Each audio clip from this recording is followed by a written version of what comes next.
கடந்த தடவை நான் வந்தபோது ஒரு செமினார், பைபிள் ஸ்கூலால் நடத்தப்பட்ட செமினார். இன்றைக்கு உங்களுடைய ஆராதனையில் தேவனுடைய வார்த்தையை பகிர்ந்து கொள்ள எனக்கு கிடைத்த இந்த சந்தர்ப்பத்திற்காக நான் தேவனை ஸ்தோத்தரிப்பதோடு உங்களுடைய பாஸ்டருக்கும் என்னுடைய நன்றிகளை தெரிவித்துக் கொள்கிறேன். சில நேரங்களில் என்னத்தை பிரசங்கம் பண்றதுன்னு யோசிக்கிறதுலே நம்முடைய நேரமெல்லாம் போயிடும்.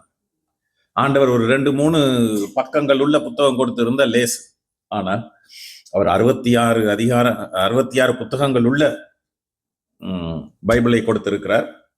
ஆனாலும் ஆண்டவர் ஏற்ற நேரத்தில் அதிலிருந்து நமக்கு அவசியமான வார்த்தைகளை கொடுக்கிறவராக இருக்கிறார். நான் விசுவாசிக்கிறேன் இன்றைக்கு யோவான் எழுதிய சுவிசேஷம் 11ஆம் அதிகாரத்தில் இருந்து இயேசுவை குறித்த சில காரியங்களை பார்க்க போகிறோம். இயேசுவை குறித்த காரியங்கள் என்று சொல்லும்போது, சில நேரங்களில் நம்முடைய வாழ்க்கையின் சூழ்நிலை காரணமாக தேவனை குறித்து வித்தியாசமாக தவறான எதிர்மறையான எண்ணங்கள் நமக்கு ஏற்படும். உங்களுக்கு ஏற்பட்டிருக்கான்னு எனக்கு தெரியாது, எனக்கு ஏற்பட்டிருக்கு. சில நேரங்களில் தேவன் அன்பற்றவராக நமக்கு தென்படுவார். அப்படித்தானே? நம்முடைய வாழ்க்கையில ஏதாவது அசம்பாவிதங்கள், துயரங்கள் நடந்தால் உண்மையிலேயே தேவன் என்னை நேசிக்கிறாரா என்ற ஒரு கேள்வி எல்லாருக்கும் வரும். சில நேரங்களில் துயர சம்பவங்கள் மற்றவர்களுக்கு நடக்கும்போது, தூரத்தில் இருப்பவர்களுக்கு நடக்கும்போது, அது அந்த அளவு நம்மை பாதிக்காவிட்டாலும் நமக்கு நடக்கும்போது, இல்லை என்றால் நம்மோடு நெருங்கி வாழ்கிறவர்களினுடைய வாழ்க்கையில் நடக்கும்போது நமக்குள் வருகிற கேள்வி என்னது? தேவன் உண்மையிலேயே அன்புள்ளவராகத்தான் இருக்கிறாரா? சரியா? இரண்டாவது, நம்முடைய உள்ளத்தில் சில நேரங்களில் வருகிற கேள்வி, தேவன் அறிவுள்ளவராக இருக்கிறாரா?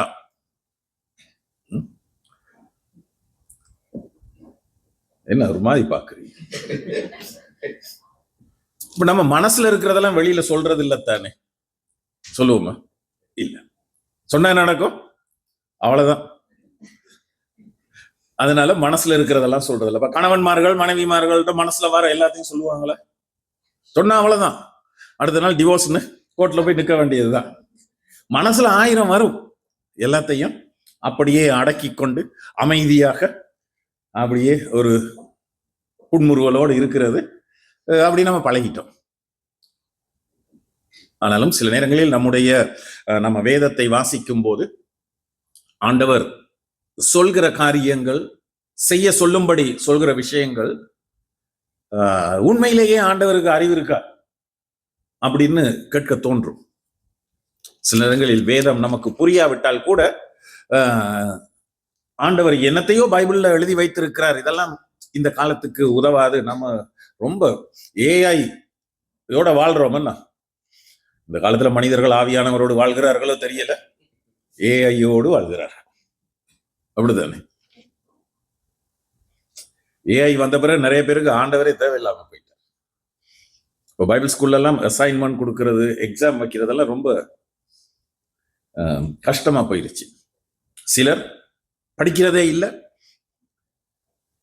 போனுன்னு பக்கத்துல வச்சுட்டு ஏஐ தட்டி பதில் எழுதிடுறாங்க. இது எப்படி நாங்க கண்டுபிடிக்கிறோம்னு சொன்னா, வார பதில்களை பார்த்தா எல்லாம் ஈயடிச்சான் காப்பி மாதிரி அப்படியே இருக்குது. அதுவும் அவர்கள் அந்த அளவுக்கு இங்கிலீஷ் எழுதுவார்களா என்ற சந்தேகமும் நமக்கு வருது. அப்பனால ஏஐயோடு பயணிக்கின்ற நமக்கு ஆண்டவர் அறிவுள்ளவரா என்ற கேள்வி வரும். மூணாவது, இது நம்முடைய வாழ்க்கை சூழலில் இது ரொம்ப ஆபத்தாக இருக்கிறதே என்கிற விதமான ஒரு எண்ணம் வரும். இந்த 3 விஷயங்களையும் யோவான் 11ஆம் அதிகாரத்தில் இருந்துதான் நாம பார்க்க போறோம். இப்ப பிரசங்கம் அப்படின்னு சொன்னா பைபிள்ல இருக்கிறதுல தான் சொல்லணும், நம்ம வேற மாதிரி எல்லாம் சொல்லக்கூடாது. அப்ப இந்த யோவான் 11ஆம் அதிகாரத்தை நாம் வாசித்து வசனம் வசனமாக இதிலிருந்து தேவன் உண்மையிலேயே அன்புள்ளவர் தானா, தேவன் உண்மையிலேயே அறிவுள்ளவர் தானா, உண்மையிலேயே நமக்கு ஆபத்துக்கள் இல்லாத நிலையில் இருக்கிறோமா என்பதை குறித்து நாம பார்க்க போகிறோம். இப்ப இந்த அதிகாரத்தில் என்ன இருக்குது? இயேசு லாசருவை மரணத்தில் இருந்து உயிரோடு எழுப்பினார். நமக்கு தெரிஞ்ச கதை தானே. தெரிஞ்ச கதைனா என்ன நடக்கும்? இதுதான் நமக்கு தெரியுமே, இவர் என்ன பெருசா வந்து சொல்ல போறார் அப்படின்ட்டு கண்ணை மூடிடுவோம். என்ன இந்த நேரம் கண்ணை மூட்டா என்ன நடக்கும்? ராத்திரி கட்டில படுத்து கண்ணை மூட்டா தூக்கம் வராது. பிரசங்க நேரம் கண்ணை மூட்டினா அப்படியே நம்ம தூங்கிடுவோம். பாஸ்டர் ஜோஷுவா நேத்த முந்தின நாள் சொன்னார், அது எனக்கு அது மறக்கவே முடியாம இருக்கு. இந்த பைபிள் வசனங்களை நம்ம சில தப்பா உபயோகிப்போம் தானே. பிரசங்க நேரம் கண்ணை மூடிட்டு தட்டி யாராவது கேட்டா, கர்த்தர் தமக்கு பிரியமானவனுக்கு நித்திரை அளிக்கிறார். அது ராத்திரி கட்டில பரண்டு தூக்கம் வராம அங்கேயும் இங்கேயும் பரண்டு கடைசியில சில நேரம் கட்டில இருந்து கீழே விழுந்து இருக்கிற நேரத்துல சொல்ல வேண்டிய வசனம், கர்த்தர் தமக்கு பிரியமானவனுக்கு நித்திரை அளிக்கிறார். இந்த மாதிரி கட்டில இருந்து விழுந்தவனுக்கெல்லாம் கர்த்தர் பிரியமாக இருக்கல, அதனாலதான் அவனுக்கு நித்திரை இல்லை. சரி, அப்ப இந்த பகுதியில் இருந்து நாம பார்க்க போகிறோம். நான் என்ன சொல்ல வந்து, கண்ணை மூடிடுவோம். அதனால நீங்க அப்படி கண்ணை மூடிடாதீங்க. ஏன்னா இந்த அதிகாரத்தில் இருந்து ஆண்டவர் இன்றைக்கு நம்மோடு என்ன காரியத்தை பேச போகிறார் என்பதை குறித்து நாம பார்க்க போறோம். இந்த பேச போகிறார்னா இந்திய தமிழ்ல நான் சொல்றேன், ஸ்ரீலங்கன் தமிழ்ல இல்ல. ஏன்னா ஒரு அம்மா வந்து சொன்னாங்க, என்ன பாஸ்டர் நீங்க பேச போறார் என்னையே இந்த அளவு திட்டிக்கிட்டு இருக்கிறீங்க. அப்ப அதனால இது இப்ப எல்லா சபைகளுக்கும் போய் எல்லா இடத்துக்கும் போனதுனால சில நேரம் நான் கதைக்கிறதுன்னு சொல்லுவேன், சில நேரம் பேசுறதுன்னு சொல்லுவேன். ரெண்டுமே ஒண்ணுதான். சரியா? சரி, அப்ப நமக்கு தெரியும் இந்த இயேசு லாசருவை மரணத்தில் இருந்து உயிரோடு எழுப்புகிறார். முதலாவது வசனம், மரியாளும் அவள் சகோதரியாகிய மார்த்தாளும் இருந்த பெத்தானியா கிராமத்தில் உள்ளவனாகிய லாசரு என்னும் ஒருவன் வியாதிப்பட்டிருந்தான். அப்ப அங்க ஒருவன் வியாதிப்பட்டிருக்கிறான். அப்ப முதல் வசனத்தில் யோவான் என்ன எழுதுகிறார்? இந்த லாசரு யார்? அந்த வியாதிப்பட்டவன் யார்? அவனுடைய பெயர், அவன் எந்த ஊரில் இருந்தான், அவனுடைய சகோதரிகள் இருவரினுடைய பெயரும் இருக்கு. அப்ப இந்த முதல் வசனம் இந்த சம்பவத்தை யோவான் அறிமுகப்படுத்துகிறார். உண்மையில் மற்ற 3 சுவிசேஷங்களை எழுதியவர்களை விட இந்த யோவான் ஒரு சம்பவத்தை மிக அழகாக எழுதுகிறார். திடீர்னு லாசரு வியாதிப்பட்டால் இல்லைன்னா பேரை இல்லாம மொட்டையா ஒருத்தன் வியாதியா கிடந்தான் அப்படி எல்லாம் சொல்லாம யார் இந்த லாசரு என்பதை குறித்து எழுதுகிறார். மரியாள் மார்த்தாள், உங்களுக்கு இங்க யார் மார்த்தாள் மரியாள்னா இல்லத்தானே. ஆனாலும் பாருங்க, நம்ம கிறிஸ்தவ குடும்பத்துல சிலர் வந்து பிள்ளைகளுக்கு மார்த்தாள்னு பேர் வச்சிருக்கிறாங்க தானே. மார்த்தால கொஞ்சம் ஒரு எதிர்மறையாக பார்க்கிற குணம் கிறிஸ்தவர்களுக்கு இருக்கு. ஆனா அப்படியெல்லாம் பார்க்க கூடாது. மார்த்தாள் உண்மையிலேயே நல்ல காரியம் தான் பண்ணிக்கிட்டு இருந்தா. இயேசு வந்துட்டார், அதனால அவருக்கு விதவிதமா சமைத்து போடணும்னு நிறைய காரியங்களை சமைக்கிறாள். இயேசு என்ன சொல்கிறார்? தேவையானது ஒன்றே, ஒரு கறி போதும். நிறைய சமைச்சு நேரத்தை வீணாக்க வேணாம். ஏன்னா நீங்க பாத்தீங்கன்னா பிறகு ஒரு இடத்துல விருந்து, இந்த யோவான் 13ஆம் அதிகாரமோ 12ஆம் அதிகாரத்துல மார்த்தாள் விருந்து நிறைய காரியங்கள் செய்கிறார். இயேசு அந்த இடத்துல தடை பண்ணல. இப்ப இந்த இடத்துல இயேசு கிறிஸ்து வந்து நிறைய காரியங்களை அந்த 2 சகோதரிகளுக்கும் சொல்ல வேண்டும் என்று வந்திருக்கிறார். அதனால அந்த நேரத்தை அவர்கள் வீணாக்கி, அதாவது தன்னை கவனிப்பதில் அந்த அளவு அக்கறை செலுத்த வேண்டியதில்லை.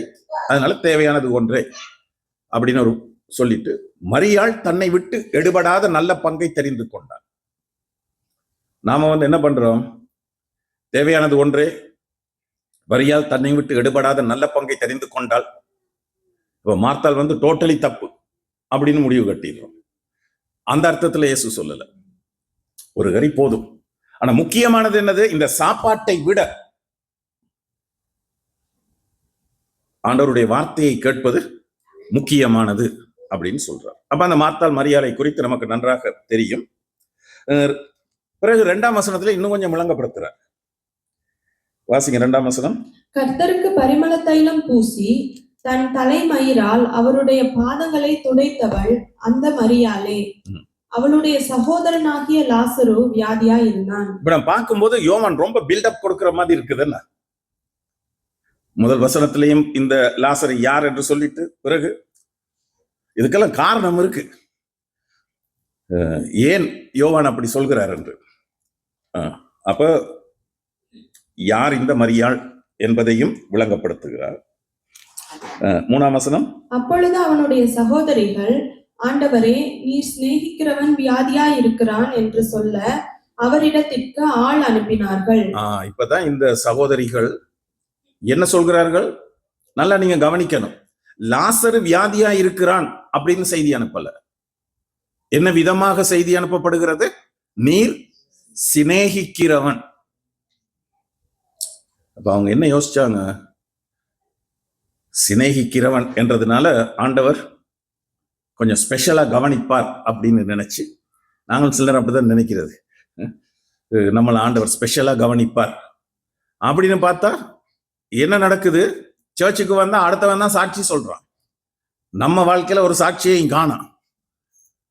அவன் உண்மைதான் சொல்றானா அப்படின்னு நினைக்க தோணும். என்ன அடுத்தவன் வாழ்க்கையில ஒவ்வொரு வாரமும் சாட்சி, நம்முடைய வாழ்க்கையில சாட்சியும் இல்லை, ஒண்ணும் இல்லை. ஆனாலும் சிலர் சாட்சி சொல்ல போய் சரித்திரம் சொல்ல தொடங்கிடுவாங்க. அது பிறகு வேற தரித்திரமா போயிடும். அது பரவாயில்ல. நமக்கு சில நேரங்களில் சந்தேகம் வரும், என்னது நம்முடைய வாழ்க்கையில் ஆண்டவர் செயல்படவில்லையா? அப்ப இந்த லாசருவை ஆண்டவர் உண்மையாக நேசித்தார். எருசலேமுக்கு வருகிற போது அந்த பெத்தானியா பட்டணத்தை கடந்து செல்லும் போது கட்டாயம் இயேசு என்ன செய்வார்? அவர்களுடைய வீட்டுக்கு போய் தான் வருவார். அதனால்தான் நீ சிநேகிக்கிற லாசரு வியாதியா இருந்தான் என்று ஆள் அனுப்பினார்கள். சரி, நீங்க அடுத்த வசனத்தை பார்க்க கூடாது.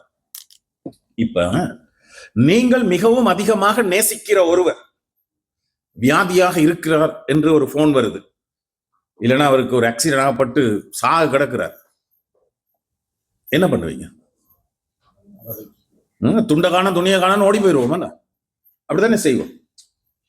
அதாவது நாம் மிகவும் அதிகமாக நேசிக்கிற ஒருவர் வியாதியாக இருக்கிறார், ரொம்ப தூரத்துல இருந்தா உடனடியாக என்ன செய்வோம்? போன் பண்ணுவோம்.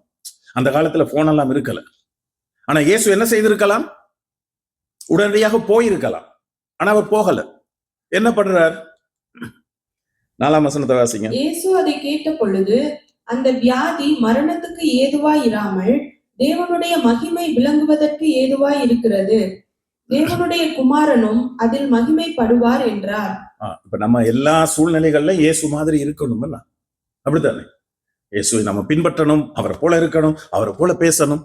இப்ப ஒருவர் வந்து சொல்றாரு, இந்த ஒரு குறிப்பிட்ட நபர், நீங்கள் மிகவும் அதிகமாக நேசிக்கிற ஒருவர் வியாதியாக இருக்கிறார், இப்படி ரொம்ப மோசமான நிலையில் இருக்கிறார் அப்படின்னு நாமும் இயேசு மாதிரி இருப்போம்ட்டு இந்த வியாதி மரணத்துக்கு ஏதுவாய் இராமல் தேவனுடைய நாமம் மகிமைப்படுவதற்கு ஏதுவாய் இருக்கிறது, தேவனுடைய குமாரனும் மகிமைப்படுவார் அப்படின்னு ஒரு தத்துவம் பேசினால் அந்த செய்தி கொண்டு வந்தவன் என்ன நினைப்பான்? யோசிச்சு பாருங்க. இவனுக்கு அன்பே இல்லை அப்படின்னு தான் நினைப்பான். என்ன இப்ப இயேசு சொல்கிற வார்த்தை அந்த விதமான எண்ணத்தை நமக்கு ஏற்படுத்துகிறது. நேசிக்கிறவன் வியாதியாக இருக்கிறான், அவர் என்ன பண்ணுகிறார்? தத்துவம் பேசுகிறார். சில நேரம் நாம் பிரச்சனையோடு நெருக்கடியோடு ஆண்டவரிடத்தில் வரும்போது அவரும் ஏதோ தத்துவம் பேசுகிற மாதிரி தான் நமக்கு இருக்கும். பிராக்டிக்கலாக ஒன்னு சொல்ற மாதிரி தெரியலையே. இதுல நம்ம கவனிக்க வேண்டிய ஒரு விஷயம் இருக்குது. வேதத்தை வாசிக்கும் போது ஒவ்வொரு சொற்களையும், அதுல இருக்க கமா, ஃபுல் ஸ்டாப் எல்லாத்தையும் கவனித்து பார்க்கணும். இப்ப இங்க இயேசு என்ன சொல்கிறார்? இந்த வியாதி அப்படின்னு குறிப்பிட்டு லாசருவுக்கு ஏற்பட்ட வியாதியை குறித்து சொல்கிறார். பொதுவாக வருகிற எல்லா வியாதியை குறித்தும் அவர் சொல்லல. ஒரு மனிதனுக்கு வியாதி வருகிறது, சாக கிடக்கிறான், அந்த நேரத்துல நம்ம போயிட்டு, நமக்கு நல்லா பைபிள் தெரியும், யோவான் 11:4, இந்த வியாதி மரணத்துக்கு ஏதுவாய் இராமல் தேவனுடைய நாமம் மகிமை அடைவதற்கு ஏதுவாய் இருக்கிறதுன்னு சொல்லிக்கிட்டு இருக்கக்குள்ளேயே என்ன நடக்கும்? அவர் போய் சேர்ந்துருவார். உங்களுக்கு தெரியுமா, ஒருத்தர் ஜெபம் பண்ண போனார் ஹாஸ்பிட்டலுக்கு, சாக கிடக்குறான். அவர் என்ன பண்ணார்? பழக்க தோஷத்தில் வழக்கமாகத்தான் ஜபிக்கிற விதமாக அவர் பாட்டுக்கு ஜெபம் பண்ண தொடங்கிட்டார். இப்ப நம்ம மக்களுக்கு சில நேரம் என்னத்துக்கு ஏது ஜெபம் பண்ணணும்னு தெரியாம அது பாட்டுக்கு ஜெபம் பண்ணிட்டு போவாங்க. அப்ப இவரும் என்னெல்லாம் ஜெபம் பண்ணி இருக்கிறாரு, என்னென்னத்துக்கெல்லாம ஜெபம் பண்ணி, இலங்கைக்காக, இந்தியாவுக்காக, எல்லாத்துக்காக ஜெபம் பண்ணி, கடைசியாக அவருக்காக ஜெபம் பண்ணி முடிக்கிற நேரம் பார்த்தா மூச்சு போயிடுச்சு. அவள் நேரம் ஜெபம் பண்ணி இருக்கிறாரு. அப்படி இருந்து சுத்தி இருந்தாக்கெல்லாம் பயங்கர கோபத்துல இருந்தாங்க. பாஸ்டர் என்னத்துக்கு கூப்பிட்டு இருக்கிறாங்க, ஜெபம் பண்ணி சுகத்தை கொடுக்கறதுக்கு. இவர் பாட்டுக்கு ஜெபம் பண்ணிட்டு என்னென்னலாம ஜெபம் பண்ணி அலட்டிட்டு போய் அவர் செத்து போயிட்டார். அப்ப இவர் இன்னும் எந்த நேரத்தில் அவர் மரித்தார் அப்படின்னு கேட்டிருக்கார். போங்க ஐயா, நீங்களும் உங்க ஜெபமும், நீங்க இந்தியால இருக்கும் போது அவர் போய் சேர்ந்துட்டார். அதனால நம்ம ரொம்ப கவனமா இருக்கணும் என்னத்தை பேசு. ரொம்ப இயேசு பொதுவாக வருகிற வியாதிகள் எல்லாம் தேவனுடைய நாம மகிமைக்காக வருகிறது அப்படின்ட்டு இல்லை. சில வியாதிகள் மரணத்துக்கு ஏதுவாகவும் வரும். நீங்க எலிசாவை குறித்து நீங்கள் பார்த்தீர்கள் என்றால், எலிசா எலியாவை விட 2 மடங்கு அதிக வல்லமையுடையவனாக இருந்தவன். அவன் எப்படி செத்தான் யாருக்கு தெரியும்? இதெல்லாம் நம்ம வழியில வாசிக்க மாட்டோம். எலிசா செய்த அற்புதங்கள் எத்தனை அப்படின்னு நமக்கு தெரியும். எலிசா மரணத்துக்கு ஏதுவான வியாதி கண்டு மரித்து போனான், செத்து போனான் அப்படின்னு தான் பைபிள்ல இருக்கு. அதை பார்த்துட்டு அப்படிலாம் பைபிள்ல வசனம் இருக்கிற மாதிரி உங்களுக்கு தெரியல. உங்களுக்கு அதெல்லாம் தெரியுமன்றதுனால நான் அதெல்லாம் குறிச்சு வைக்காமலே வந்துட்டேன் பாருங்க. ராஜாக்கள் 2 ராஜாக்கள் 13ஆம் அதிகாரம் 14வது வசனம். அவன் நாட்களில் எலிசா மரணத்துக்கு ஏதுவான வியாதியாய் கிடந்தான். அப்பொழுது இஸ்ரவேலின் ராஜாவாகிய யோவாஸ் அவனிடத்திற்கு போய் அவன் அந்த வசனத்துல ஆரம்பத்துல என்ன இருக்குது? அவன் நாட்களில் எலிசா மரணத்துக்கு ஏதுவான வியாதியாய் கடந்தான். ஏன் அப்படி மொழிபெயர்த்தார்கள் தெரியல. அப்படி நீங்க வாசித்து கொண்டு வரும் செத்து போய்விடுகிறான். அதுதான் அந்த பகுதியை நீங்கள் முழுவதும் வாசித்தீர்கள் என்றால் அவன் வியாதிப்பட்டு மரிக்கின்றான். அப்ப வியாதி அடைந்து ஒருவர் மரித்தால் ஏதோ ஒரு பாவம் பண்ணிட்டார், நரகத்துதான் போவார்லாம் முடிவு கட்டக்கூடாது. சில வியாதிகள் மரணத்துக்கு ஏதுவானவைகளாக இருக்கு, சில வியாதிகள் அப்படி இல்லை. நமக்கு பரிசுத்தாவியானவர் என்ன விதமான அறிவை தரணும்? ஒரு வியாதியஸ்தனுக்காக ஜெபம் பண்ணும் போகும்போது இது உண்மையிலேயே மரணத்துக்கு ஏதுவானதாக இருக்கிறதா, இல்லைன்னா அவர் மரித்து மகிமையான நிலைமைக்குள் போவதற்கானதாக இருக்கிறதா அப்படின்னு பார்க்க. இயேசுவுக்கு தெரியும் லாசருவை அவர் உயிரோடு எழுப்ப போகிறார். அதனால்தான் என்ன சொல்றார், இந்த வியாதி மரணத்துக்கு ஏதுவானதாய் இராமல் தேவனுடைய நாமம் மகிமை அடைவதற்கு ஏதுவாய் இருக்கிறது. தேவனுடைய குமாரனும் அதனால் மகிமை அடைவார், தாமும் அதனால் மகிமை அடைவேன் அப்படின்னு சொல்றார்.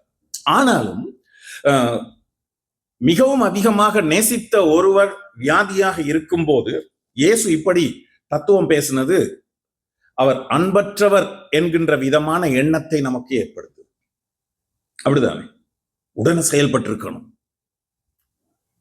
நம்மை உண்மையிலேயே ஆண்டவர் நேசிக்கிறாரா என்ற விதமான கேள்விகள் வரும். நாம ஜெபம் பண்ணுகிறோம், உடனடியாக நமக்கு பதில் தேவை. இல்லை என்றால் ஆண்டவர் உண்மையிலேயே நம்மை நேசிக்கிறாரா என்ற கேள்வி நமக்கு வந்துடும். சரி, அதுதான் பரவாயில்லை. ஒரு தத்துவம் பேசினாரு, சரி உடனே போயிருக்கலாம் தானே. அடுத்த வசனத்தை வாசிங்க. இயேசு மார்த்தாளிடத்திலும் அவளுடைய சகோதரியின் இடத்திலும் லாசருவின் இடத்திலும் அன்பாய் இருந்தார். இது யோவான் எழுதுறார். அடுத்து என்ன நடக்கிறது என்பதை சொல்வதற்கு முன்பு யோவான் எழுதுறார். என்ன நடக்கும்?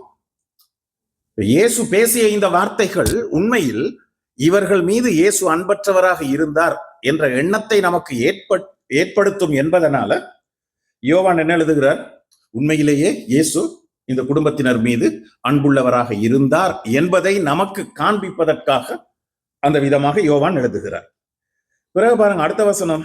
அவன் வியாதியா இருக்கிறதாக அவர் கேள்விப்பட்ட பொழுது தாம் இருந்த இடத்தில் பின்னும் 2 நாள் தங்கினார். இது அதோட மோசமா கிடக்கு.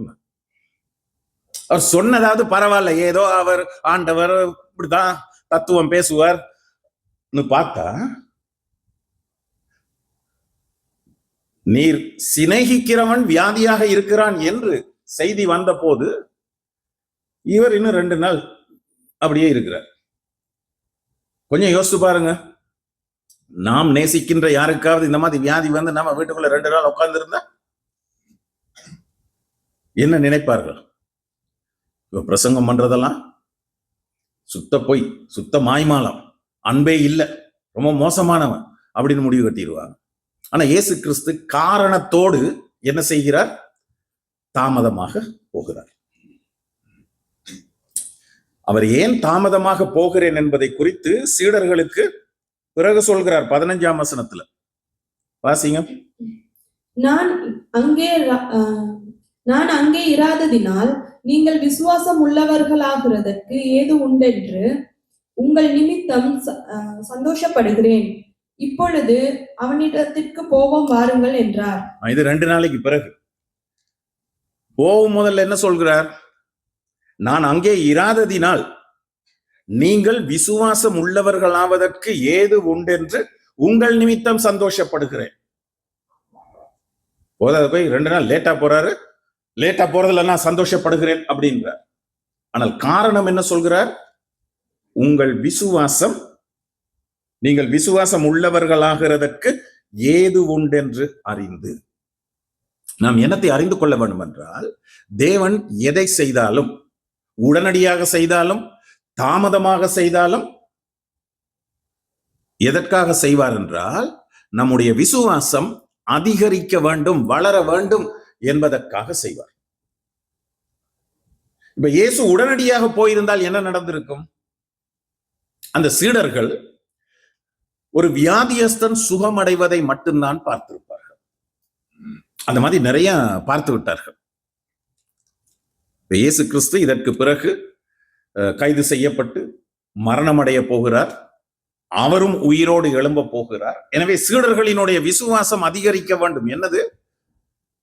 தாம் வியாதியிலிருந்து ஒரு மனிதனை சுகப்படுத்துவது மட்டுமல்ல, தம்மால் ஒரு மனிதன் மரித்தால் அவனை உயிரோடே எழுப்ப முடியும் என்பதை அந்த சீடர்களுக்கு காண்பிப்பதற்காகவும், இயேசுவுக்கு அந்த அளவு வல்லமை இருக்கின்றது என்பதை சீடர்கள் அறிந்து விசுவாசத்தில் இன்னும் அதிகமாக பலப்பட வேண்டும் என்பதற்காகவும் இயேசு என்ன செய்திருக்கிறார்? லேட்டா போயிருக்கிறார். அப்ப அவர் தாமதமாக போனாலும் அதுக்கு என்னது இருக்கும்? தகுந்த காரணங்கள் இருக்கும். அதற்காக அவர் நம்மை நேசிக்கவில்லை, நம்மீது அன்பற்றவராக இருக்கிறார் என்று எண்ணக்கூடாது. அதனால்தான் இந்த முதல் 7 வசனத்திலையும் பாருங்க, 2 தடவைகள் யோவான் என்னத்தை சுட்டி காட்டுகிறார்? அந்த குடும்பத்தினர் மீது இயேசு அன்பாக இருந்தார். அவர் தாமதமாக போகிறார், உடனடியாக போகல. வியாதியஸ்தன் மரிக்க போகிறார். அப்படி இருந்தும் தம்முடைய சீடர்களினுடைய விசுவாசத்தை அதிகரிக்க வைப்பதற்காக அந்த விதமாக செய்கிறார்.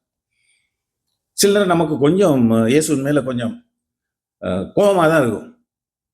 விசுவாசம் சீடர்களுக்கு அதிகரிக்க வேண்டும் என்பதற்காக இந்த 2 பேர், லாசரு இயேசுவினால் அதிகமாக நேசிக்கப்பட்டவர்கள், 2 நாள் வேதனை அடைந்து அதற்கு பிறகு இந்த மரண செய்தியையும் கேட்டு மரிப்பதையும் பார்த்து விட்டு லாசரு அடக்கம் பண்ணிட்டாங்கன்னு அந்த அளவு வேதனை கூடாக அவர்கள் போக வேண்டுமா அப்படின்னு கேட்கலாம். இப்ப யாருடைய விசுவாசம் அதிகரிக்க வேண்டும் என்று இயேசு தாமதித்து போகிறார்? சீடர்களுடைய விசுவாசம். ஆனால் யாருக்கு அங்கு துயரம் வருகிறது? லாசருவினுடைய குடும்பத்திற்கு. இது நியாயமாக நமக்கு தென்படுது. எவனோ ஒருத்தண்ட விசுவாசம் அதிகரிக்க நான் பாடுபடணுமா, நான் இந்த வேதனை கூடாக போக வேண்டுமா அப்படின்னு கேட்க வேண்டிய மாதிரி இருக்குத்தானே. தேவனுடைய செயல்கள் நம்மால் கிரகிக்க முடியாது. சில நேரங்களில் நம்முடைய வாழ்க்கையில் ஆண்டவர் பாடுகளை, குறைவுகளை அனுமதித்தால் அதற்கு ஏதோ ஒரு காரணம் இருக்கும். ஆனால் அந்த காரணம் எல்லா சூழ்நிலைகளிலும் நம்முடைய நன்மைக்காக என்று மட்டும் சுயநலமாக நாம் சிந்திக்க கூடாது. நம்முடைய வாழ்க்கையில் பாடுகள் வந்தால் அதன் மூலமாக நாம் கற்றுக்கொள்கிற பாடங்கள் மற்றவர்களுக்கு அவசியமானவைகளாக இருக்கும். அதனால்தான் 2 கொரிந்தியர் 1 அதிகாரத்தை நீங்கள் வாசித்தீர்கள் என்றால், எங்களுக்கு வருகிற உபத்திரவங்கள் அனைத்திலும் தேவனே எங்களுக்கு ஆறுதல் செய்கிறவர் என்று பவுல் சொல்லும் போது, அந்த முதல் அதிகாரத்துல 2 கொரிந்தியர்ல கொஞ்சம் வசனங்களை வாசித்து பார்த்தீர்கள் என்றால், ஒரு இடத்துல சொல்லுவார், மற்றவர்களுக்கு ஆறுதல் செய்ய திராணி உள்ளவர்களாகும்படிக்கு, அதாவது நாங்கள் மற்றவர்களுக்கு ஆறுதல் செய்யும்படிக்கு திராணி உள்ளவர்களாவதற்கு ஏதுவாக எங்களுக்கு வருகிற சகல உபத்திரவத்திலும் அவரே எங்களுக்கு ஆறுதல் செய்கிறார். இப்ப நான் ஒரு பாடுகளுக்கூடாக போகும்போதுதான் தேவனுடைய ஆறுதல் எப்படி என்பதை நான் அறிந்து கொள்வேன். அப்ப நான் அறிந்து கொள்கிற அந்த காரியம் அனுபவ ரீதியாக என்ன செய்கிறது? இன்னொரு மனிதன் பாடுகளுக்கூடாக போகும்போது அவனுக்கு ஆறுதலை கொடுப்பதற்கு அது உதவி செய்யும். தேவன் நம்மை போல சுயநலமாக சிந்திக்கிறவர் அல்ல. நாம தான் நம்மை பற்றி மட்டும் சிந்திக்கிறோம். ஆனால் தேவன் எல்லாரை குறித்தும் யோசிக்கிறார். நம்முடைய வாழ்க்கையில் சில நேரங்களில் எதிர்பாராத விதமான காரியங்கள் நடக்கலாம். ஆனாலும் தேவன் அன்பாகவே இருக்கிறார். அப்படிதான் பைபிள் சொல்லுது. என்ன? தேவன் அன்பாகவே இருக்கிறார். நாம் எப்படி இருக்கிறோம்? வம்பாகவே இருக்கிறோம். தேவன் எப்போதும் அன்பாகத்தான் இருக்கிறார். அன்புல எந்த விதமான மாற்றமும் இல்லை. சில நேரங்களில் அவருடைய அன்பை அதிகமாக நாம உணர்வோம், அனுபவிப்போம். சில நேரங்களில் அவர் அன்பற்றவர் போல நமக்கு தென்படலாம். சில நேரங்களில் ஆண்டவர் இருக்கிறாரா என்ற எண்ணம் கூட நமக்கு வந்துவிடும். ஆனாலும் வேதம் என்ன சொல்கிறது? ஆண்டவர் நம்மோடு கூட இருக்கிறார், நம்மை எப்பொழுதும் நேசிக்கின்றார். அவருடைய அன்பு எந்த விதமாகவும் மாற்றமடையாது. நமக்காக உயிரையே கொடுத்த அன்பு. யாராவது நமக்காக உயிர் கொடுப்பாங்களா? ஒருத்தனும் இல்லை. ஆனா என்ன நடக்குது? உனக்காக உயிரையே கொடுப்பேன் என்று யாரோ சொன்ன பேச்சை கேட்டு கல்யாணத்தையும் கட்டி வம்புல மாட்டிக்கணும். பிறகுதான் தெரியுது உயிரை கொடுக்கறதுக்குள்ள உயிரை வாங்குறதுக்கு வந்திருக்காங்க. இது நிலைமை இந்த மாதிரி தான் இருக்குது. ஆனால் தேவன் எப்பொழுதும் நம்மை நேசிக்கிறவராக இருக்கிறார். அதனால்தான் உன்னை தொடுகிறவன் என் கண்மணியை தொடுகிறான் அப்படின்னு சொன்னார். கண்மணியை தொட்டு பாருங்க, கண்ணை தொட்டு பாருங்க, உங்களால முடியாது, இமை மூடிடும். அது இயற்கையாக அந்த விதமாக ஆண்டவர் நிறைய பேருக்கு பயமா இருக்கு போல. அதனால்தான் ஒருத்தரும் கைய கண்ணுக்கு பக்கத்துல கூட கொண்டு போகல, எங்க குத்திருமோன்னு. அப்படியெல்லாம் ஒண்ணும் நடக்காது. அதுக்காக இப்ப நீங்க ஓங்கி குத்த பாத்துறாதீங்க. அப்படி குத்துறீங்கன்னா சில நேரம் மூடப்பட்ட இமைகளுக்கு கூடாக நீங்க குத்தப்பட்டலாம். ஆனா ஆண்டவர் நம்மை கண்மணி போல பாதுகாத்து வருகிறார். நம்மை அவர் எப்படி இருக்கிறார்? நேசிக்கிறவராக இருக்கிறார். அப்ப தேவன் அன்புள்ளவராகத்தான் இருக்கிறார். என்ன நடந்தாலும் அன்புள்ளவராகத்தான் இருக்கிறார். ரோமர் 8 அதிகாரத்துல கடைசி வசனங்களை பாருங்க. கிறிஸ்துவின் அன்பை விட்டு நம்மை பிரிப்பவன் யார்? அதுல ஒரு பெரிய லிஸ்டே கொடுக்கிறார். பசியோ, பட்டினியோ, வியாதியோ, அதுவோ, இதுவோ, மரணமோ, எதுவாகிலும் கிறிஸ்து நம்மேல் வைத்திருக்கின்ற அன்பிலிருந்து என்னை பிரிக்காதென்று நிச்சயித்திருக்கிறேன். இப்ப உலகத்துல நிறைய காரியங்கள் நடக்கும் போது மனிதர்கள் நம் மீது காண்பித்த அன்பு அப்படியே குறைவடைந்து கொண்டு போயிடும். சிலர் இல்லாமலே போயிடும். ஆனால் தேவன் நம் மீது வைத்த அன்பு மட்டும் ஒரு நாளும் மாறாது, ஒரு நாளும் மறையாது. ஏன்னா அவர் நம்மை ஒருபோதும் மறக்கவே மாட்டார். அப்ப முதலாவது விஷயம், தேவன் அன்புள்ளவராக இருக்கிறார். சரி, இப்ப இன்னொரு கேள்வி நான் கேட்கிறேன். பைபிளை பார்க்காதீங்க. இப்ப இயேசுவோடு சீடர்களும் இருக்கிறார்கள். அடுத்த வசனத்தை வாசிங்க, 7ஆம் வசனம். அதன் பின்பு அவர் தம்முடைய சீஷரை நோக்கி, நாம் மறுபடியும் யூதேயாவுக்கு போவோம், வாருங்கள் என்றார். சரி, இப்ப பைபிளை பார்க்காம நீங்க பதில் சொல்லணும். 2 நாள் ஆயிடுச்சு. இப்ப இயேசு சீடர்களிடத்துல என்ன சொல்றார்? நாம போவோம். சீடர்கள் என்ன செய்திருக்கணும்னு நீங்க எதிர்பார்க்கிறீங்க? ஆமாண்டவரே போவோம். நீ 2 நாள் இருந்து வேஸ்ட் ஆக்கிட்டீர், அங்க என்ன நடந்துச்சோ தெரியாது, போனும் இல்லை, ஒண்ணும் இல்லை, அப்படித்தானே? ஒரு விஷயமும் இல்லை. 2 நாள் தாமதமாக போயிட்டீர், 2 நாள் வியாதியோடு இருந்திருப்பான், என்ன நடந்ததுன்னு தெரியல, அப்படித்தானே சொல்லியிருக்கணும். சீடர்கள் என்ன சொல்றாங்கன்னு பாருங்க. வாசிங்க. அதற்கு சீஷர்கள், ரபி, இப்பொழுதுதான் யூதர் உம்மை கல்லெறிய தேடினார்களே, மறுபடியும் நீர் அவ்விடத்துக்கு போகலாமா என்றார்கள். 2 நாள் நிம்மதியா இருந்திருக்கிறார். இப்ப பயம் வந்துருச்சு. என்னது, எதை சொல்கிறார்கள்? இப்பொழுதுதானே யூதர் உம்மீது கல்லெறிய தேடினார்கள், மறுபடியும் நீர் அவ்விடத்திற்கு போகலாமா? நீங்க அதுக்கு முதல் அதிகாரத்தை வாசித்து பார்த்தீங்கன்னா 10ஆம் அதிகாரத்துல கடைசி சில வசனங்களை வாசிக்கும் போது யூதர்கள் இயேசுவின் மீது கல்லெறிய முற்படுகிறார்கள், கல்லெறிகிறார்கள். இயேசுவும் அவருடைய சீடர்களும் இந்த யோர்தான் நதியை கடந்து அடுத்த கரைக்கு வந்து விட்டார்கள்.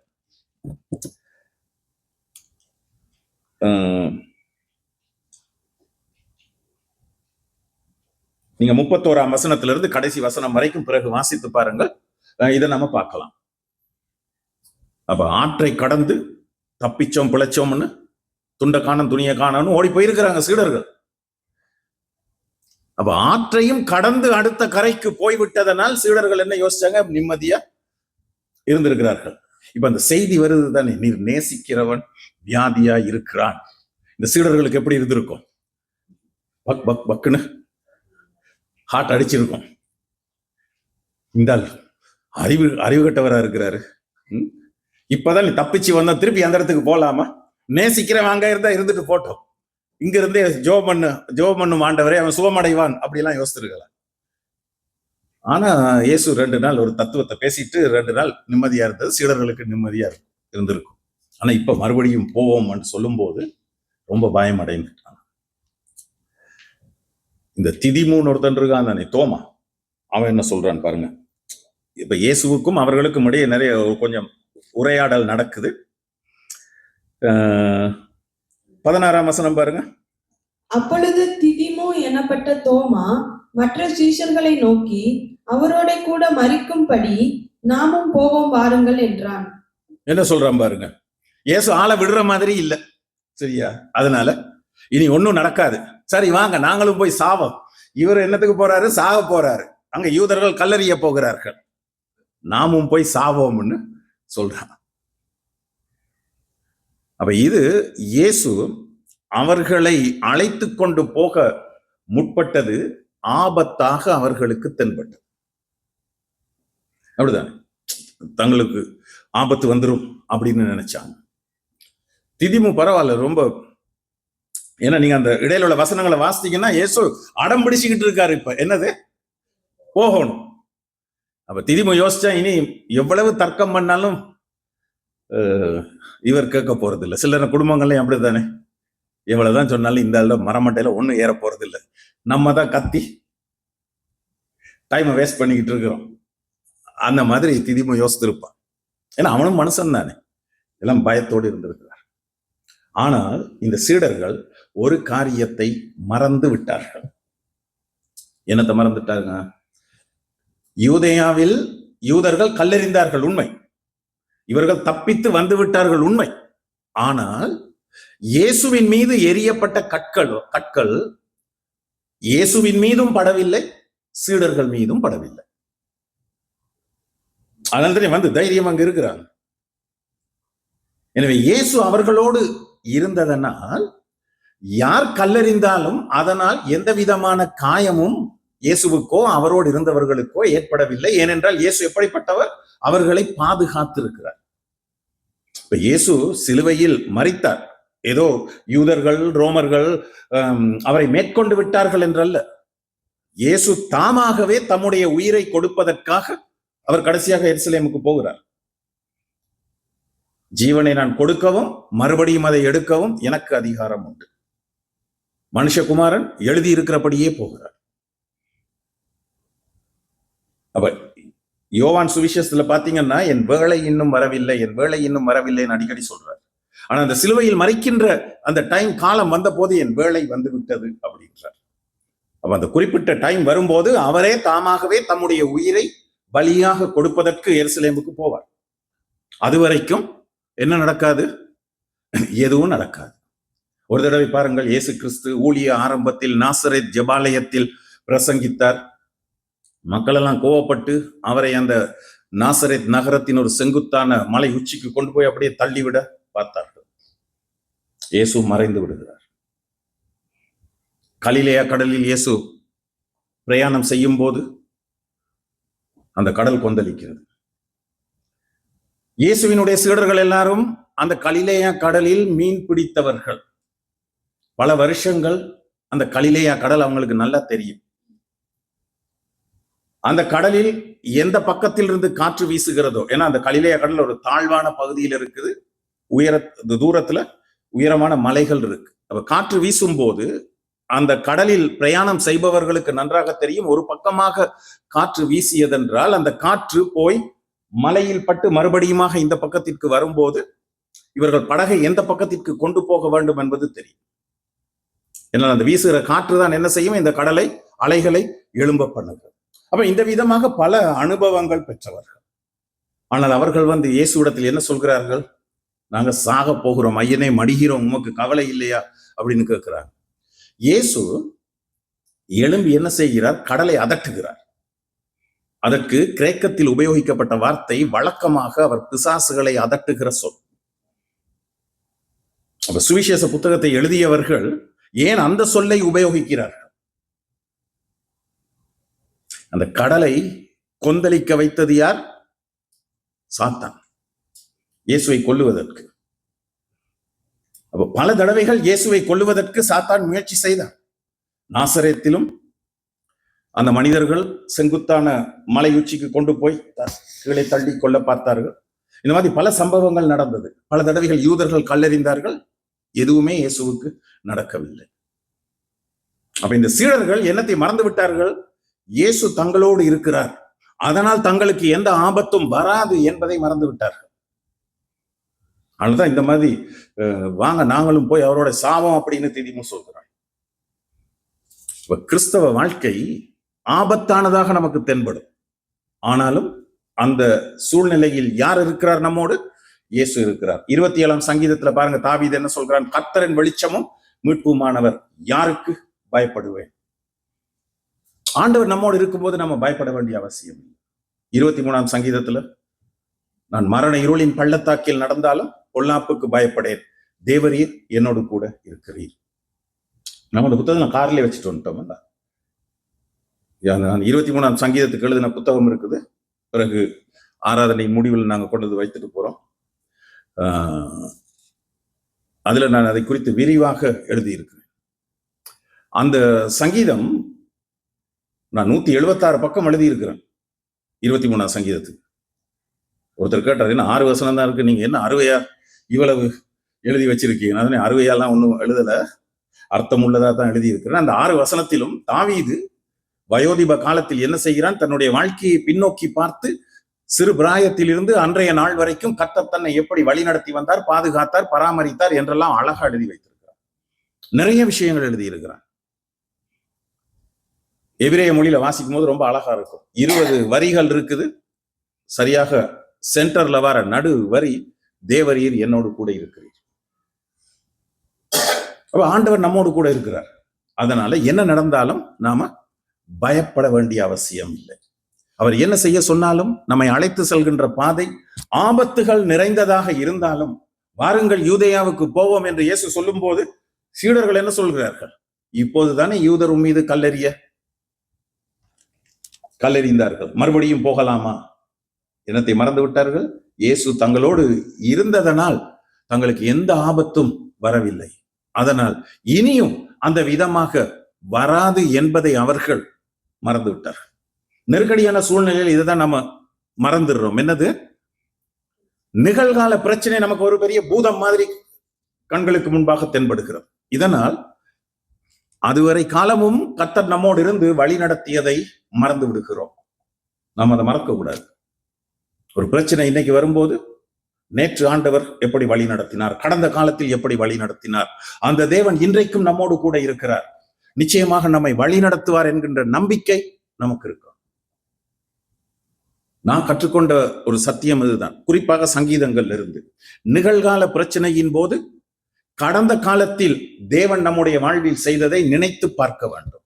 அப்பொழுது கடந்த காலத்தில் நம்மோடு இருந்து நம்மை வழிநடத்திய தேவன் இந்த நிகழ்காலத்திலும் நம்மை வழி நடத்துவார், நம்மை பாதுகாப்பார். தாவீது பாருங்க, கோலியாத்தை பார்க்கும்போது பயப்படல. மற்றவர்கள் எல்லாரும் பயந்து போயிருந்தார். கோலியாத் நம்மெல்லாம் போய் நின்னா அப்படியே சுண்டு விரல்ல நம்மளை தூக்கி வீசிடுவான். நீங்க சாமுவேல் புத்தகத்துல பார்க்கலாம், அவன் அந்த தூக்குற ஈட்டி எவ்வளவு பாரமானது என்றெல்லாம் சொல்லப்பட்டிருக்கு. ஒரு யானை தன்னுடைய தும்பிக்கையினால் ஒரு மனிதனை தூக்கி வீசுவதை போல கோலியாத்தினால் என்ன செய்ய முடியும்? தாவீதை தூக்கி வீச முடியும். ஆனால் தாவீது தைரியமாக போகிறான். சவுல் கேட்கிறான், அவனுக்கு ராணுவ உடை கூட இல்லையே. அவன் 5 கல்லையும் கேட்டபல்ட்டையும் வச்சிருந்தான். கோலியாத்தை கேட்கிறான், நீ தடியோடும் கற்களோடும் என்னிடத்தில் வருகிறதற்கு நான் என்ன நாயா அப்படின்னு கேட்டான். தாவீது என்ன சொல்லியிருப்பார்? உண்மைதான். ஏன்னா தாவீதினுடைய பார்வையில் கோலியாத் ஒரு நாய்மாய் தான் இருந்தான். சவுல் கேட்கும் போது சொல்கிறான், முன்பு ஒரு தடவை கரடி வந்தது, அதுக்கு பிறகு என்ன வந்தது? சிங்கம் வந்தது. ரெண்டையும் என்ன பண்ணா? பிடிச்சு கிழிச்சு கொண்டு போட்டான். இதோ கரடி விடுறாங்க. நம்மெல்லாம் போயிட்டு கரடிக்கு முன்னால நிற்க முடியுமா? சிங்கத்துக்கு முன்னால நிற்க முடியுமா? தாவீது தைரியமாக இருந்திருக்கிறான். அதான் அந்த 23ஆம் சங்கீதத்தில் சொல்றான், உமது கோலும் உமது தடியும் என்னை தேற்றும். மேய்ப்பர்கள் இந்த ரெண்டையும் வைத்திருப்பார்கள். அந்த 23ஆம் சங்கீத புத்தகத்துல விரிவா எழுதியிருக்க. மேய்ப்பனினுடைய கோல் ஒரு நீளமான கோல், மேல அப்படியே இந்த குடையினுடைய பிடி மாதிரி இருக்கும். அதை வைத்துதான் என்ன செய்வான்? எங்கேயும் மரங்கள் கொப்புகள்ல இருந்து இலைகளை பறித்து போடுறதுக்கு, பாதை புதர்கள் செடிகளாக இருந்தால் அதுல அடிச்சு அதை பாதை உண்டாக்குறது, ஏதாவது ஒரு ஆடு அங்கேயும் கொஞ்சம் விலகி போறதா இருந்தா தூரத்துல இருந்தா அதால ஒரு சின்ன தட்டு தான், சரியா? செல்லமான தட்டு, ரொம்ப கோபத்துல அடிக்கிற அடி இல்லை, ஒரு தட்டப்ப அந்த ஆடு சரியா வந்துடும். நீ ரொம்ப ஓங்கி அடிக்க போனா அந்த ஆடு இது ஏதோ நமக்கு ஒரு எதிரி வந்துருச்சுன்னு அதை தாக்க போயிடும். அவன் மேய்ப்பன் அப்படியெல்லாம் அடிக்க மாட்டான். ஆனா ஒரு தடி வச்சிருப்பான். அந்த தடி இடுப்புல கட்டி இருப்பான். இந்த இந்தியாவில போலீஸ்காரங்க வச்சிருப்பாங்க அந்த லத்தி, அந்த மாதிரி ஒரு தடி. வித்தியாசம் என்னன்னு சொன்னா அதுல இரும்பு ஆணிகள், இரும்பு கம்பிகள் எல்லாம் அப்படி இருக்கும். அதால நம்மளை பார்த்து ஒரு அடி அடிச்சு அப்படிதான் நாம விழுந்துருவோம். மேய்ப்பர்கள் அதை எப்பொழுதும் தங்களோடு வைத்திருப்பார்கள். தூரத்தில் இந்த விதமாக காட்டு மிருகங்கள் வந்தால் அவங்களுக்கு தெரியும். இப்ப நம்ம பாம்பு அடிக்கணும்னா நமக்கு தெரியும்னா எந்த இடத்துல அடிக்கணும்னு.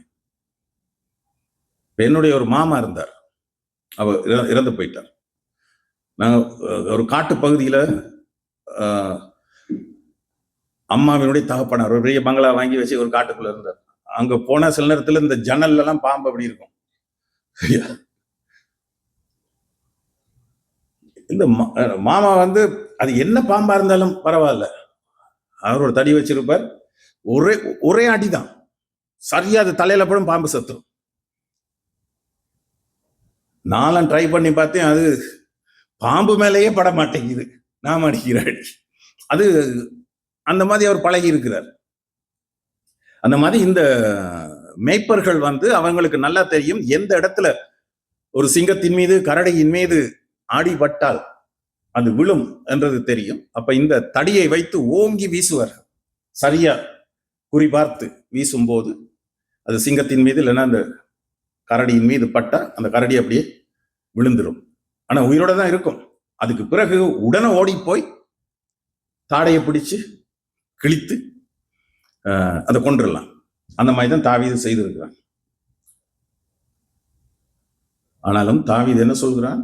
நான் மரண இருளின் பள்ளத்தாக்கில் நடந்தாலும் இருக்கு. அது ஒரிஜினல்ல நடக்கிற போதும், நடக்கின்ற வேளைகளில், ஏதோ சும்மா சொல்லல, அப்படி நடந்து போகின்ற போது தேவரீர் என்னோட கூட இருக்கிறீர், என்னுடைய கையில் கோலும் தடியும் இருக்கிறது உண்மை, ஆனால் உமது கோலும் உமது தடியும் என்னை தேற்றும். நீங்க அந்த புத்தகத்தை வாங்கி வாசித்து பாருங்க. இப்ப நம்ம இன்னொரு 10 நிமிஷம் இருக்குது. உங்களை பார்க்க தான் பரிதாபமா இருக்குது.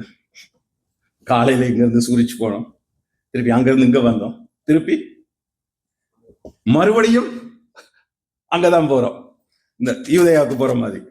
இப்போதுதானே அங்கிருந்து வந்தோம், மறுபடியும் சூரிச் பக்கமே போகிறோம். இன்னொரு பாயிண்ட் இருக்கு, அதையும் முடிச்சிருவோம். அப்ப என்னது, இவர்கள் மறந்த காரியம் என்னது? இயேசு தங்களோடு இருக்கிறார் என்பதை மறந்து விட்டார்கள். நம்முடைய வாழ்க்கையிலும் ஆண்டவர் நம்மோடு இருக்கிறார் என்பதை எப்ப மறக்கிறோமோ அப்பதான் எல்லா விதமான பயமும் வரும். இன்னைக்கெல்லாம் இந்த ஈரான் அமெரிக்கா யுத்தத்துல எவ்வளவு கிறிஸ்தவர்கள் பயந்து குய்யோ முய்யோன்னு கத்தி என்னென்னலாமோ சொல்லிக்கொண்டு அந்த தீர்க்கதரிசனம் நிறைவேறுது, இது நிறைவேறுது, அது நிறைவேறுது, இது நிறைவேறுதுன்னு குய்யோ முய்யோன்னு கத்தி பதறி போயிருக்கிறாங்க. என்னதை மறந்துட்டாங்க? கர்த்தர் ராஜரீகம் பண்ணுகிறார்.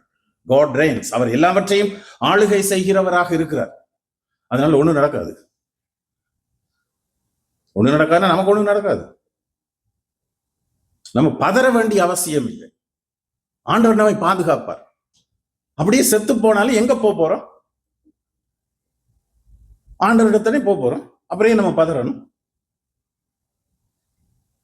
கலக்கம் அடையக்கூடாது. நமக்கு ஆண்டவர் அந்த மாதிரி எல்லாம் விட மாட்டார். ஆண்டவர் நம்மோடு கூட எத்தனை இலங்கையிலிருந்து இந்த யுத்தங்கள் மத்தியில் எத்தனை பாடுகளை, எத்தனை இழப்புகளை எல்லாம் கடந்து அப்படி நம்ம வந்திருக்கிறோம். அதெல்லாம் நம்ம நினைத்து பார்க்கணும். ஆண்டவர் எப்படி நம்மை இமட்டுமாக வழி நடத்தினார், இனியும் தொடர்ந்து வழி நடத்துவார். சரி, இப்ப சீடர்கள் ஒரு கேள்வி கேட்கிறாங்க. என்னது? 7ஆம் வசனத்துல 8ஆம் வசனத்துல, இப்பொழுது தான் யூதர் உம்மை கல்லெறிய தேடினார்களே, மறுபடியும் நீர் அவ்விடத்திற்கு போகலாமா என்றார்கள். இயேசு என்ன சொல்லி இருக்கணும்? பயப்படாதீங்க, பயப்படாதே சிறுமந்தையே, நான் உன்னோடு கூட இருக்கிறேன் சொல்லியிருக்கணும் தானே. அவர் என்ன சொல்றாரு பாருங்க. இயேசு பிரதியுத்தரமாக, பகலுக்கு 12 மணி நேரம் இல்லையா? ஒருவன் பகலிலே நடந்தால் அவன் இந்த உலகத்தின் வெளிச்சத்தை காண்கிறபடியினால் இடரமாட்டான். இப்ப இது யாருக்கு இது வேணும்? பகலுக்கு எத்தனை மணி நேரம், ராத்திரிக்கு எத்தனை மணி நேரம்னு நமக்கு இப்ப தேவையா? நாங்களே மரண பயத்தில் இருக்கிறோம், அப்படித்தானே? அதே திதிமு சொல்றான், அவரோட போய் சாவம் உண்டு. இவர் பாட்டுக்கு இன்னொரு தத்துவம், பெரிய தத்துவ மேதை என்பதை காண்பிப்பதற்காக பகலுக்கு 12 மணி நேரம் இல்லையா? எல்லாருக்கும் தெரிஞ்ச விஷயம். நமக்கு சில நேரம் அது தெரியாது. நம்ம சுவிஸ்ல இருக்கனால சம்மர் வந்தா பகல் அதிகம், வின்டர் வந்தா பகல் குறைவு. ஆனா இயேசு வாழ்ந்த பாலஸ்தீனாவில் பகல்ல 12 மணி நேரம், ராத்திரி 12 மணி நேரம். அவர் என்ன சொல்ல வருகிறார்? இரவில் நடந்தாதான் என்ன நடக்குமா? பகலில் நடந்தால் அவன் இந்த உலகத்தின் வெளிச்சத்தை காண்கிறபடியினால் இடர மாட்டான். அது என்ன உலகத்தின் வெளிச்சம்? சூரியன். பகல்ல சூரியன் இருக்கிறதுனால வெளிச்சம் இருக்கு, இந்த உலகத்தின் வெளிச்சம் இருக்கு, இடர மாட்டான். இன்னைக்கு இருக்கிற மாதிரி தெருவெல்லாம் லைட்ஸ் எல்லாம் அந்த காலத்துல இருக்கல தானே. அப்ப பகல்ல தான் பிரயாணம் செய்வார், அது எல்லாருக்கும் தெரியும். அப்ப பகலுக்கு 12 மணி நேரம் இருக்கு, நம்ம போகலாம் அப்படின்றார். ராத்திரி போனாதான் என்ன நடக்கும்? வெளிச்சம் இல்லாதபடியினால் இடருவான் என்றார். இன்னொரு தத்துவம் மாதிரி தான் இருக்குது. அவர் என்ன சொல்ல வருகிறார் என்பதை நாம் புரிந்து கொள்ளணும்னா உண்மையிலேயே அப்படியே முன்னோக்கி நம்ம வாசித்து கொண்டு போகணும். உண்மையிலேயே யோவான் 1ஆம் அதிகாரம் 1 வசனத்துல இருந்து வாசிச்சாதான் இயேசு என்ன சொல்ல வாராருன்றது புரியும். அதனால இப்ப எல்லாம் வாசிக்க வேண்டிய அவசியம் இல்லை. அதாவது நான் என்னத்தை சொல்ல வருகிறேன் என்றால், பைபிள்ல நம்ம ஒரு வசனத்தை எடுக்கும் போது அதற்கு முன்னுள்ள வசனங்கள், அதிகாரங்களுடைய ஒரு தொடர்ச்சி இருக்குது. அதனால்தான் ஒரு புத்தகத்தை முதல்ல இருந்து வாசிக்கணும். அப்படி வாசிக்கும் போதுதான் நமக்கு தெளிவா இது புரியும். முதல் அதிகாரத்திலேயே இயேசு இந்த உலகத்தில் ஒளியாக இருக்கிறார் அப்படின்னு முதல் 4-5 வசனத்தை வாசிக்கும் போது முதல் அதிகாரத்திலேயே நம்ம பார்க்கலாம். அவர் உலகத்தில் ஒளியாக இருக்கிறார். சூரியன் என்று சொல்லல, ஆவிக்குரிய பிரகாரமாக நம்முடைய ஆவிக்குரிய வாழ்க்கைக்கு ஒளியாக யார் இருக்கிறார்? இயேசு கிறிஸ்து இருக்கிறார் தான் முதல் அதிகாரத்துல இருக்கு. பிறகு 8ஆம் அதிகாரம் வரும்போது இன்னொரு விஷயத்தை சொல்கிறார். பாருங்க, 12ஆம் வசனத்துல 8ஆம் அதிகாரம் மறுபடியும் இயேசு ஜனங்களை நோக்கி, நான் உலகத்திற்கு ஒளியாய் இருக்கிறேன். என்னை பின்பற்றுகிறவன் இருளிலே நடவாமல் ஜீவ ஒளியை அடைந்திருப்பான் என்றார். நான் தான் ஜீவ ஒளியாக இருக்கிறேன். இப்ப அவர் பிசிக்கலா சரீர பிரகாரமாக அங்க இருக்கிறார். ராத்திரி போனாலும் அவர் வெளிச்சமாக அங்க இருக்கிறார். அதனால அவரை பின்பற்றி சென்றால் அவன் ஜீவ ஒளியை அடைந்திருப்பான், இடர மாட்டான் என்று சொல்கிறார். அதாவது பகல்ல சூரியன் இருக்கிறதுனால இடரல் இல்லை பகல் பிரயாணத்துல, ராத்திரி வெளிச்சம் இல்லாததுனால இடறுவான். ஆனால் இப்ப நான் உலகத்திற்கு ஒளியாக இருக்கிறதனால், நான் உங்களோடு சரீரப்பிரகாரமாக இருக்கிறதுனால் நீங்கள் இடர மாட்டீர்கள், இடரல் அடைய மாட்டீர்கள், பயப்பட வேண்டாம் அப்படின்றார். அப்ப இயேசு நம்மோடு இருந்தால் நாம் எதற்கும் பயப்பட வேண்டிய அவசியம் இல்லை. இந்த கண்ட விதமான செய்தியெல்லாம் கேட்டா கலக்கம் அடைவோம். அதுவும் யூடியூப்ல நியூஸ் கேட்டா வெறும் வேலையே வேணாம். சில நியூஸ்களை பார்த்தா அமெரிக்கா ஏதோ வெற்றி வாகை சூடுகிறது, ட்ரம்ப் எங்கேயோ போயிட்டார் அப்படின்னு பார்க்கலாம். இன்னும் சில நியூஸ்களை பார்த்தா ஈரான் வெற்றி அடையுது, அமெரிக்கா தோல்வி அடைகிறது. இடையில நம்ம ஆட்கள் என்ன பண்றாங்க, இஸ்ரேலுக்கு ஒரு சேதமும் நடக்காது,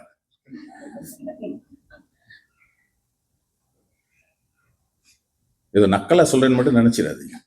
நிறைய கிறிஸ்தவர்கள் கண்மூடித்தனமாக இஸ்ரேலுக்கு ஆதரவு தெரிவிக்கிறார்கள். அவங்க புதிய ஏற்பாட்டை நம்புறதே இல்லை, நம்புறதே இல்லைன்னா அதை ஏற்றுக்கொள்றதே இல்லை. பழைய ஏற்பாடு இப்போது புதிய ஏற்பாட்டின் வெளிச்சத்தில் பார்க்கப்படணும். இயேசுவை குறித்து, மேசியாவை குறித்து நிறைய தீர்க்க தரிசனங்கள் சொல்லப்பட்டது. அவைகள் இயேசுவினுடைய வாழ்க்கையில் நிறைவேறியது. இன்னைக்கெல்லாம் நம்மாக்கள் என்ன பண்றாங்க, ஏற்கனவே நிறைவேறிய தீர்க்க தரிசனத்தை தான் தூக்கி வச்சுக்கொண்டு அந்த அது இதுல நடக்குது, இங்க நிறைவேறுது, அங்க நிறைவேறுதுன்னு ஒவ்வொரு வசனங்களாக காண்பித்துக் கொண்டிருக்கிறார்கள். காண்பிக்கப்படுகின்ற வசனங்கள் எல்லாம் ஒண்ணு ஏற்கனவே நிறைவேறிய தீர்க்க தரிசனங்கள், மற்றது இயேசுவினுடைய 2ஆம் வருகையின் போது நிறைவேற இருக்கின்ற தீர்க்க தரிசனங்கள். இந்த நடுவுல இருக்கிறது ஒண்ணு குறிச்சும் அங்க பழைய ஏற்பாட்டுல சொல்லல. ஆனா நம்மாக்கள் இப்ப சொல்கிற இதே வசனங்களைத்தான் ரஷ்யா உக்ரைனை தாக்கிய போது சொன்னார்கள், இஸ்ரேல் காசாவை தாக்கிய போது சொன்னார்கள், 2ஆம் உலக மகா யுத்தத்தின் போது சொன்னார்கள், ஒரு 10-15 வருஷத்துக்கு முதல்ல அமெரிக்கா ஈராக்கை தாக்கிய போது சொன்னார்கள். இப்படி காலத்துக்கு காலம் எங்கெல்லாம் யுத்தம் வருகிறதோ அங்கெல்லாம் இதே தீர்க்க தரிசன வசனங்கள். ஆண்டவரும் யோசிப்பார், எத்தனை தடவை தான் இந்த தீர்க்க தரிசனத்தை நிறைவேற வைக்கிறது, யோசித்து பாருங்க. ஏன்னா நம்ம மக்களுக்கு சரித்திரம் தெரியாது. நம்ம இந்த தீர்க்க இப்பதான் லேசு ஏஐ இருக்கு, கூகுள் இருக்கு, போட்டு பார்க்க வேண்டியதுதான். இந்த தீர்க்க தரிசனத்தை குறித்து யார் யார் என்னெல்லாம் சொன்னாங்கன்னா அது பாட்டுக்கு சேரும். முதல் நூற்றாண்டுல 2ஆம் நூற்றாண்டுல இருந்து இன்னைய வரைக்கும் யார் யாரெல்லாம் இந்த தீர்க்க தரிசனத்தை எப்ப நிறைவேறும், எந்த ஆண்டு நிறைவேறும்னு ஸ்பெசிபிக்கா சொன்னாங்கன்னு இருக்கு. ஆனா யார் சொன்னதும் இதுவரையில் நிறைவேறல. இப்ப சொல்றதும் அந்த மாதிரி தான். அது ஆக்களை கொஞ்சம் பயமுறுத்துகிற விதமான காரியம். இதெல்லாம் கண்டு பயப்படக்கூடாது. ஆண்டவர் நம்மோடு கூட இருக்கிறார். அடுத்து என்ன நடக்கும், நம்மை எடுத்துக்கொண்டு போவதற்கு ஆண்டவர் வருவார், அவ்வளவுதான். தெசலோனிக்கேயர் 1 தெசலோனிக்கேயர் 1ஆம் அதிகாரம் 10ஆம் வசனத்துல அவருடைய குமாரனாகிய இயேசு கிறிஸ்து வானத்திலிருந்து வருவதை நீங்கள் எதிர்பார்த்து கொண்டிருக்கிறதை அறிவிக்கிறார்களே அப்படின்னு சொல்லிட்டு அதுல இன்னொரு விஷயம் சொல்கிறார், இனி வரும் கோபாக்கினை நின்று நம்மை நீங்களாக்கி ரட்சிக்கிற தம்முடைய குமாரனாகிய இயேசு கிறிஸ்துவின் வருகையை நீங்கள் எதிர்பார்த்து கொண்டிருக்கிறீர்கள். 1 தெசலோனிக்கேயர் 1ஆம் அதிகாரம் 10ஆம் வசனம். கோபாக்கினை உலகத்தின் மீது இனி வர இருக்கிறதாக இருக்கு, இப்ப இல்ல. இப்ப நடக்கிறதெல்லாம் கோபாக்கினைகள் இல்லை. அதை குறித்து நீங்க ஒரு தெளிவு பெறணும்னா இன்னொரு புத்தகம் இருக்கு, கொரோனா கிருமிகளும் கொல்லப்பட்ட கிறிஸ்தவர்களும் அப்படின்ட்டு. அதுல அதை குறித்து டீட்டெயிலா நான் எழுதி இருக்கிறேன். எப்பெல்லாம் இந்த மாதிரி வாதைகள் வந்தது, அதுல கொரோனாவை விட நிறைய பேர் செத்தார்கள். ஸ்பானிஷ் ஃப்ளூலாம் இதோட கூட மக்கள் இறந்திருக்கிறார்கள். பிளாக் பிளேக்னு ஒண்ணு வந்தது. இந்த மாதிரி நிறைய காரியங்கள் வந்தது. ஆனா இவற்றையெல்லாம் ஆண்டவர் கொண்டு வருகிறார் என்று இல்லை. வியாதிகள் மனிதன் பாவத்தினால் பாதிக்கப்பட்ட சரீரத்தில் இருக்கிறான். உலகம் நம்ம இயற்கை வளங்களை சரியான விதத்தில் பாதுகாப்பதில்லை. நிறைய காரணங்கள் இருக்குது வியாதிகள் வருவதற்கு. எல்லாத்தையும் இன்னைக்கு ஆண்டவர் மேல பழிய போட்டுறக்கூடாது.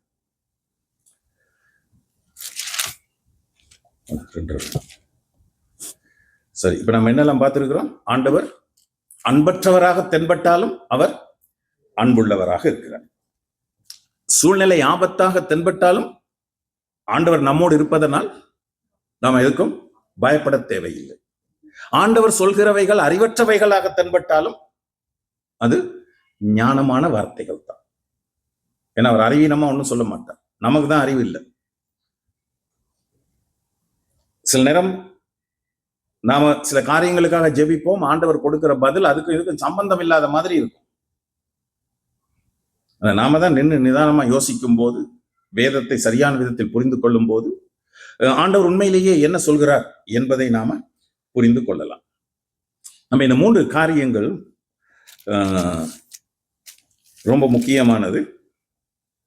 இன்னொரு முக்கியமான விஷயம் இருக்கு, அதை நான் கட்டாயம் சொல்லணும். இப்ப இயேசு 14ஆம் வசனத்துல வந்தபோது கல்லறையில் வைக்கப்பட்டு 4 நாள் ஆயிற்று. இப்ப 4 நாள் ஆயிருச்சு. 2 நாள்ல புறப்படுறாரு, ஆனா பகல்ல தான் பிரயாணம் பண்ணுவாங்க. அப்ப அப்படி போய் அந்த இடத்துக்கு போய் சேர 4 நாள் ஆயிற்று. யூதர்கள் வழக்கமாக என்ன செய்வார்கள் என்றால், ஒருவன் மரித்தால் அன்றைக்கே பிரேதத்தை அடக்கம் பண்ணி விடுவார். அடுத்த நாள் வரைக்கும் வச்சிருக்க மாட்டாங்க.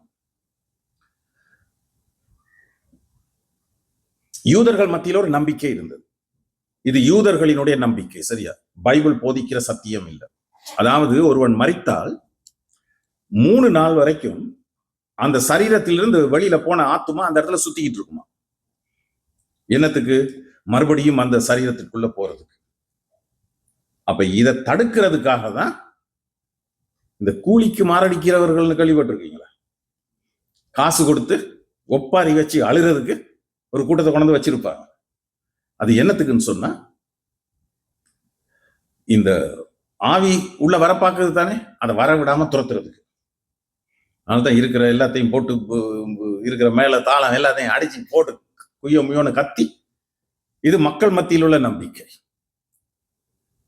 ஆனால் வேதத்தின்படி நமக்கு என்னது தெரியும்? ஒரு மனிதன் மரித்தால் அவனுடைய ஆத்துமா எங்க போகணுமோ அங்க போயிடும்.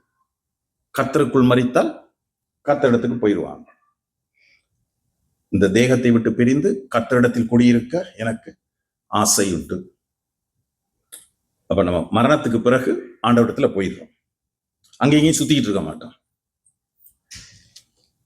அப்ப இயேசு லேட்டா போறார் தானே. இப்ப உண்மையிலேயே இயேசு செய்தியை கேட்டு போயிருந்தாலும் அவன் மரித்து 1 நாளுக்கு பிறகு இல்லைன்னா 2 நாளைக்கு பிறகுதான் இயேசு போயிருப்பார். அப்ப அந்த நேரம் இயேசு வந்து ஒரு அற்புத லாசருவை உயிரோடு எழுப்பி இருந்தால் மக்கள் என்ன நினைத்திருப்பார்கள்? இவர் ஒன்னும் பெருசா அற்புதம் பண்ணல, இது 3 நாள் சுத்திக்கிட்டு இருந்த ஆவி என்ன பண்ணுச்சு? இயேசு எல்லாத்தையும் அமைதிப்படுத்திட்டு ஜெபம் பண்ண தொடங்கினதுனால அந்த கேப்ல உள்ளுக்கு வந்துருச்சு. அப்படி யோசித்திருப்பார். அப்ப அந்த விதமான சந்தேகம் எதுவும் வராத படிக்கு இயேசு என்ன செய்கிறார்? லேட்டா வர்றார். ஆண்டவர் லேட்டா வந்தாலும் எப்படி வருவார்? லேட்டஸ்டா வருவார். எங்க போனாலும் இந்த கேள்வியை கேட்டா அப்படித்தான் பதில் சொல்றாங்க. அது என்ன ஏதுன்னு தேடி பார்த்தா தான் அது என்னவா இருக்கு? சினிமா வசனமா இருக்கு. சரி, அது இங்க தான் வரட்டும். நானும் பார்த்தேன், இது எப்படி நான் தமிழ்ல அழகா சொல்லலான்ட்டு. நான் தாமதமா வந்தாலும் தரமா வருவேன். அது லேட்டஸ்ட்ன்றது வேற அர்த்தம். தரமானா ரொம்ப குவாலிட்டியா, ரொம்ப குவாலிட்டியா வருவேன். லேட்டா வந்தாலும் என்ன, இந்த ரைமிங் சரியா வரணும். என்ன, தாமதமாக வந்தாலும் தரமாக வருவேன். தாரமா இல்ல, தரமாக வருவேன். ஆனா ஆண்டவர் வந்து எங்கேயோ போயிட்டு வர வேண்டிய அவசியம் இல்லை, நம்மோடு கூட இருக்கிறார். நாம தான் உணர்கிறது இல்லை. என்னோடு இருக்கிறார், உங்களோடு இருக்கிறார், இது உலகத்தின் முடிவு பரியந்தம் சகல நாட்களிலும் நான் உங்களுடனே கூட இருப்பேன் அப்படின்னா. அதனால் நாம எதற்கும் கவலைப்பட வேண்டிய அவசியம் இல்லை. தேவன் நம்மை நேசிக்கின்றார். அனாதி சிநேகத்தால் உன்னை சிநேகித்தேன், ஆதலால் உருக்கமான இரக்கங்களினால் உன்னை இழுத்துக் கொள்வேன். தேவன் நமக்கு பயமுள்ள ஆவியை கொடாமல் பலமும் அன்பும் தெளிந்த புத்தியும் உள்ள ஆவியை கொடுத்திருக்கிறார். அதனால எந்த சூழ்நிலையிலும் நாம் என்ன செய்ய வேண்டியதில்லை, பயப்பட வேண்டிய அவசியம் இல்லை. தேவன் ஞானமாக இருக்கிறார், ஞானமானவராக இருக்கிறார். அதனால அவர் வேதத்தில் சொல்கிற அத்தனை காரியங்களும் அறிவு பூர்வமாக, ஏஐயை விட ஞானம் நிறைந்தவராக இருக்கிறார். அப்ப இந்த 3 விஷயங்களையும் மறந்துடாதீங்க. ஆண்டவர் எல்லா சூழ்நிலைகளிலும் நம்மோடு கூட இருந்து நம்மை வழி நடத்துகிறவராக இருக்கிறார். இன்னைக்கு மட்டும் இன்னொரு பிரசங்கம் இல்லைன்னா என்ன நடந்திருக்கும்? இன்னொரு ஒரு மணி நேரம் உட்கார்ந்து இருப்பீங்க. உட்கார்ந்து எப்படா இது முடியும், எங்களோட இந்த துயரம் முடியும் அப்படின்னு யோசிச்சுக்கிட்டு இருப்பீங்க. சரி, ஆண்டவர் உங்களை ஆசீர்வதிப்பார்.